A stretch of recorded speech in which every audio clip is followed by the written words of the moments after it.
नमस्कार, अब दुनिया की फटाफट बुलेटिन में आप सभी का स्वागत है और नजर डालेंगे आज के खास खबरों पर। भारत और न्यूजीलैंड के बीच 27 अप्रैल को फ्री ट्रेड एग्रीमेंट पर हस्ताक्षर किए गए हैं। इसका उद्देश्य दोनों देशों के बीच व्यापार, सेवाओं और निवेश को बढ़ाना है। इससे भारत के कपड़ा, चमड़ा जैसे श्रम प्रधान उत्पाद न्यूजीलैंड में बिना शुल्क के निर्यात हो सकेंगे। साथ ही आईटी सेवाओं और रोजगार वीजा में नए अवसर मिलेंगे।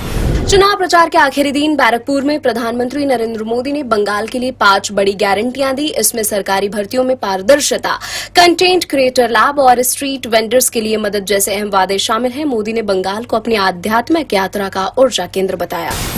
पश्चिम बंगाल में दूसरे चरण की 142 विधानसभा सीटों पर चुनाव प्रचार आज शाम 5 बजे खत्म हो गया। मतदान 29 अप्रैल को सुबह 7 बजे शुरू होगा। वोटों की गिनती के बाद 4 मई को चुनाव परिणाम घोषित किए जाएंगे।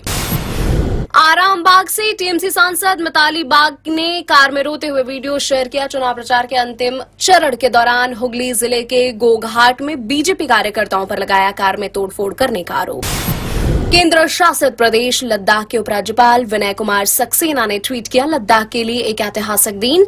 मैंने लद्दाख के लोगों को उम्मीदों और लंबे समय से चली आ रही मांग को पूरा करते हुए लद्दाख में 5 नए जिले बनाने के नोटिफिकेशन को मंजूरी दे दी है।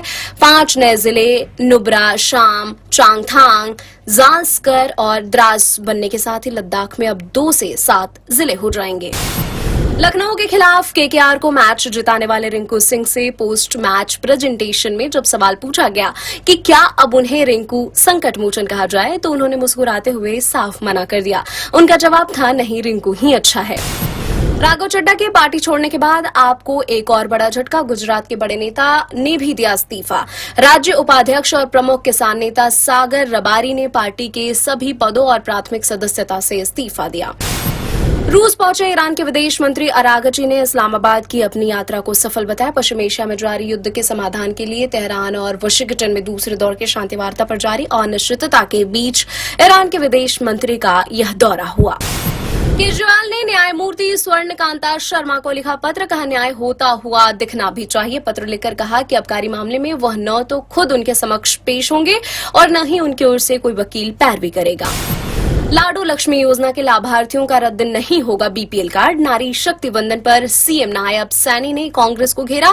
सीएम ने कहा कि विपक्ष के नेता विधानसभा की पार्किंग में प्रेस कॉन्फ्रेंस कर डुप्लीकेट विधानसभा चलाने का काम कर रहे हैं। सौरभ भारद्वाज ने राघव चड्ढा को घेरा। कार्यस्थल का माहौल खराब हो तो कर्मचारी काम छोड़ने से पहले नोटिस अवधि पूरी करते हैं। राज्यसभा सांसद राघव चड्ढा के खराब कार्यस्थल वाले उदाहरण पर पलटवार। राघव चड्ढा ने सोमवार को कहा कि अरविंद केजरीवाल की पार्टी का माहौल बहुत खराब हो चुका था। बांग्लादेश में हिंदू व्यक्ति का शव पेड़ से लटका मिला। अल्पसंख्यक संगठनों ने कड़ी कार्रवाई की मांग की है। दक्षिण पूर्वी बांग्लादेश में एक हिंदू मंदिर के रखरखाव का कार्य करने वाले व्यक्ति का शव घर से लापता होने के 3 दिन बाद पेड़ से लटका हुआ मिला। नेपाल में प्रतिबंधित दवाओं के साथ भारतीय नागरिक गिरफ्तार। पाल के कोशी प्रांत में पुलिस ने रविवार को एक भारतीय नागरिक को गिरफ्तार कर उसके पास से कथित तौर पर भारी मात्रा में प्रतिबंधित दवाएं बरामद की। पश्चिम बंगाल के जीडीपी सिद्धनाथ गुप्ता की सेवा 6 महीने के लिए बढ़ाई गई। निर्वाचन आयोग ने 1992 बैच के आईपीएस अधिकारी गुप्ता को 16 मार्च को राज्य का डीजीपी और आईजीपी नियुक्त किया था। गुप्ता 30 अप्रैल को सेवानिवृत्त होने वाले थे। पीयूष पांडे को डीजीपी पद से हटाने के एक दिन बाद गुप्ता की नियुक्ति की गई थी। पश्चिम बंगाल में चुनाव के दौरान 510 करोड़ से ज्यादा की जब्ती। ईसीआई ने जारी किए आंकड़े। आम नहीं, अरबपति पार्टी है आप। अजय माकन का बड़ा हमला। सांसदों की 818 करोड़ की नेटवर्थ का किया खुलासा। धन के आधार पर राज्यसभा भेजती है आप। आपके 7 सांसदों की नेटवर्थ 818 करोड़। राघव चड्ढा कभी खुद दल बदल के बहुत बड़े विरोधी थे। वे खुद संसद में प्राइवेट मेंबर बिल लेकर आ गए थे। बिल में कहा गया था कि दल बदल के लिए जरूरी सदस्यों की संख्या 2/3 से बढ़ाकर 3/4 की जानी चाहिए, तब यह बिल पास नहीं हो सका था।